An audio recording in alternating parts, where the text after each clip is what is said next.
The adventure begins with a soldier named Percy, shown hunting deer deep inside the forest with his fellow soldiers. The challenge is simple: take down the deer as quickly as possible. Everyone knows Percy's aim is unmatched, and with a precise shot, he wins the game before anyone else. Many believe Percy will go far one day, but there's a catch. Unlike other soldiers, he's never won a single medal. At that time, a soldier's rank and worth were judged by the medals they earned. Later, at a party hosted by the army, Percy's wife and several other soldiers are present. But the whispers are all about him: how someone so skilled has no medals, no awards, nothing to show for his talent. The truth is, Percy's family background has left a stain on his name. His father was a notorious gambler and heavy drinker, and because of that, no one takes Percy seriously. Still, he's determined to prove himself and silence his critics, not realizing that a dangerous adventure is waiting for him. One day, his senior officer George calls him in and explains that there's a section of the Amazon rainforest, spanning between Bolivia and Brazil, that's neither mapped nor explored. Now, the two countries are locked in a dispute over who it belongs to. Both have asked the UK to investigate and make a decision, but before that can happen, someone has to explore the place. Rumors say it's filled with deadly viruses and even species that eat human flesh. George believes Percy is the only soldier capable of taking on this impossible mission. He promises that if Percy succeeds, his rank will skyrocket and he'll finally receive the recognition he deserves. That's exactly what Percy has been waiting for, so without hesitation, he accepts. His job isn't just to inspect the area, it's to uncover every mysterious element no one has ever explored. Percy rushes home to tell his wife, explaining that this mission is crucial for his career and reputation. She knows it's dangerous but supports him, knowing how much it means to him. Within days, Percy sets out on his dangerous journey, forgetting one crucial fact: no one who has ever gone there has returned. He travels toward the Amazon by ship, and during the voyage, he spots a strange man, Henry, watching him closely. Confronting him, Percy demands to know why he's being followed. Nervously, Henry admits that George sent him to keep an eye on Percy and report back regularly. He was there to help, but without revealing it. Though annoyed at first, Percy eventually relaxes. After hours on the ship, they transfer to a train that will take them deeper toward the forest. Along the way, Percy meets other companions who speak of a river running through the heart of the Amazon. Locals believe it's home to the most dangerous creatures ever known, some thought to be extinct, others never discovered by humans. Percy decides he'll explore the river in addition to the jungle. Eventually, Percy, Henry, and a few others reach a tribal village on the outskirts of the main rainforest. The tribe is in the middle of strange rituals, likely part of their culture. There they meet a man named Manly, who questions them about their plans. When he learns they're heading for the Forbidden Zone, where no one has ever returned from, Manly warns them not to go, claiming it's a place where even human bones vanish. But Percy insists he must go. This mission isn't just for his country, it's for himself. Impressed by Percy's determination, Manly finally agrees to help, arranging for some locals to guide them into the forbidden territory. Henry went to meet a local leader to recruit regional people for their expedition. But the leader warned him bluntly, they wouldn't come back alive from that place. Percy ignored the warnings and managed to gather a few locals to join their team.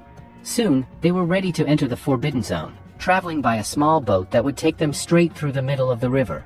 After several hours, they reached the point where the Amazon rainforest officially began. That's when they noticed ripples in the water. Percy spotted a man sitting in another boat not far away, but when he called out, the man didn't respond. Suddenly, arrows flew out from the bushes, razor-sharp and deadly. One pierced straight through a soldier's body. The wounded soldier fell into the water, and Percy, along with the others, jumped in to escape the attack, unaware of what was lurking below. The river was swarming with piranhas, vicious predators drawn to the blood of their injured comrade. Within moments, they attacked, tearing him apart. Percy and the others scrambled back onto the boat, but the injured man was trapped in a net, unable to escape, and was devoured before their eyes. With one man dead, Percy and the rest pressed on. Manly, however, began acting strangely. Blood was coming from his mouth, a sign of an illness he wasn't telling anyone about. When Percy asked their local guide how long it would take to reach the forbidden area, the guide admitted it could take weeks. And now even he seemed terrified. He told Percy that while the forest might be rich in gold and treasures, those were just the bright side. No one talked about the deadly secrets hidden within. The group's fear grew, but Percy was determined to finish his mission. As night fell, they stopped on a patch of land, set up camp, and lit a fire, a smart move in the jungle to keep wild animals away. Around the fire, they shared personal stories. Percy learned from his comrade Costin that his wife had moved to another place and had given birth to another baby. The news left Percy feeling bittersweet. He should be with his wife, not deep in a deadly rainforest. He wondered if he'd ever make it back to see her again. Morning came, and they continued their journey. After many days, their food and water supplies ran dangerously low. Some soldiers began to lose hope, but Percy's determination never wavered. Finally, they reached their target, a massive waterfall in the heart of the Amazon. Overjoyed, they stepped onto solid ground. Their guide announced that his job ended there and turned back. Percy soon spotted a wild bear and shot it. Survival demanded it. As he explored the area, he discovered shards of broken clay pots buried in the dirt. They looked centuries old, clearly made by human hands. This confirmed what Percy suspected. While no one from the UK had ever been here, people had lived and survived deep within the Amazon for many years. By now, Percy had gathered a lot of valuable information, but due to a shortage of food and water, they were forced to return. When Percy re-entered the country, the British people gave him a warm welcome. In fact, they now hailed him as a brave explorer, and his reputation rose even higher. After all, he had returned alive from a place where no other Briton had ever set foot. Because of his courageous feat, a renowned explorer named James invited Percy to dinner at his home. James had read many of Percy's published articles and revealed that he, too, had once attempted research in the Amazon rainforest, but his team had failed. Now, James offered to sponsor Percy to map out all the unexplored regions of the Amazon and to prove whether an ancient tribe still lived there. Percy accepted the offer, insisting that no one should know about it until the mission was complete. The next day, Percy gathered an audience in a hall to share the results of his earlier expedition. He explained that the Amazon rainforest hid countless secrets, among them, a possible ancient city where treasures might still lie buried underground. Showing shards of broken clay pots, he suggested that an ancient tribe, perhaps even the direct ancestors of modern humans, could have lived there. Discovering them could unlock a new chapter in human history, revealing extraordinary details about our origins. But not everyone believed him. Many thought Percy had gone mad, spreading lies to gain fame. Some even accused him of never having entered the Amazon at all, claiming he had turned back halfway and fabricated the entire story to boost his career. The criticism cut deeply, and Percy took it as a challenge. He vowed to prove every word he had said by finding the lost city overflowing with treasure and uncovering the truth about the ancient tribe. Most people still didn't believe him, but Costin stood by his side, as did James, Manly, and several soldiers, all ready to join him on the mission. When Percy told his wife about the new expedition, she was furious. Their family was growing, yet he refused to stay home. She even offered to join him, saying she knew a bit about navigation and could help, but Percy refused, warning her that the forest was too dangerous and she would only be a liability. The argument escalated, but Percy had already made up his mind. He was going. The next day, Percy set out with his team, which included Manly, Costin, James, Murray, and several others, people who believed in him and had decided to follow him through every risk. They traveled first by boat to the same spot Percy had explored on his last journey. He knew the route well. Upon nearing the shore, a sudden volley of arrows flew toward them. Fear spread quickly among the group, but Percy guessed it was likely the nearby tribe. He immediately calmed his companions, ordering them not to fire back. Fighting would only provoke more attacks. Instead, Percy carefully approached the tribespeople, even singing a peaceful song to ease tensions. Slowly, the aggression faded, and the tribe ceased their attack. Cautiously, Percy moved closer to speak with them. Murray, the heavy-set man in the group, tried to stop him, warning that the tribespeople wouldn't understand him. But Percy's respectful approach worked, and the tribesmen allowed them into their village. Inside, Percy met the tribe's chief, while Murray and others grew uneasy. Murray had realized these tribesmen were cannibals, eating both humans and animals alike. He refused to go any farther and stayed behind at the boat. Percy pressed on, meeting with the chief and asking about the lost city said to hold vast treasures. The chief admitted he had heard of such a place but claimed no one from his own people had ever been there. If Percy wanted answers, he would have to seek out the more ancient tribes that lived even deeper in the forest, high up in the mountains. The chief explained that the higher they climbed, the more likely they were to find these older tribes, and perhaps they could lead him to the treasure. With this vital information, Percy now knew the path he needed to take to continue his quest.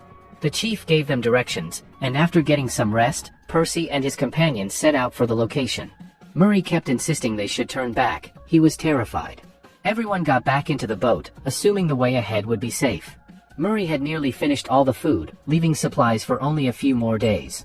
Even in such a dangerous place, Murray was being careless. As they moved forward, the river current grew stronger.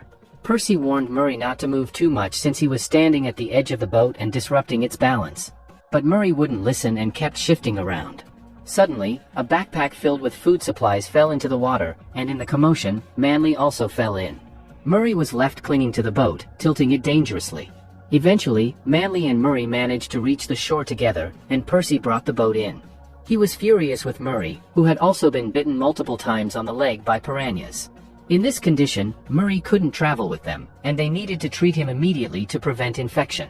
Because of Murray's carelessness, Percy's mission, which had been going smoothly, had to be stopped. All their food supplies were gone, and Percy doubted they could continue. He couldn't leave Murray alone in such a state. So, Percy, along with Manly and Costin, decided to seek help from a nearby tribe, get some food supplies, and return home. His entire plan had been ruined, entirely because of Murray. Back home, Percy reunited with his youngest son. He had barely spent time with his children, always away on expeditions. Later, he attended a Royal Geographical Society meeting to explain what had happened. Percy told the head members they had been right on schedule until Murray's carelessness forced them to stop. The food had run out, and one team member was injured.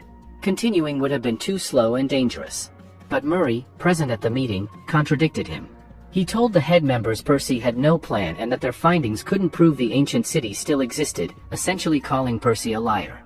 Costin and Manly sided with Percy, explaining that Murray had been completely inattentive to the mission and was responsible for ending it early. Still, because Murray himself was one of the head members, his word carried weight.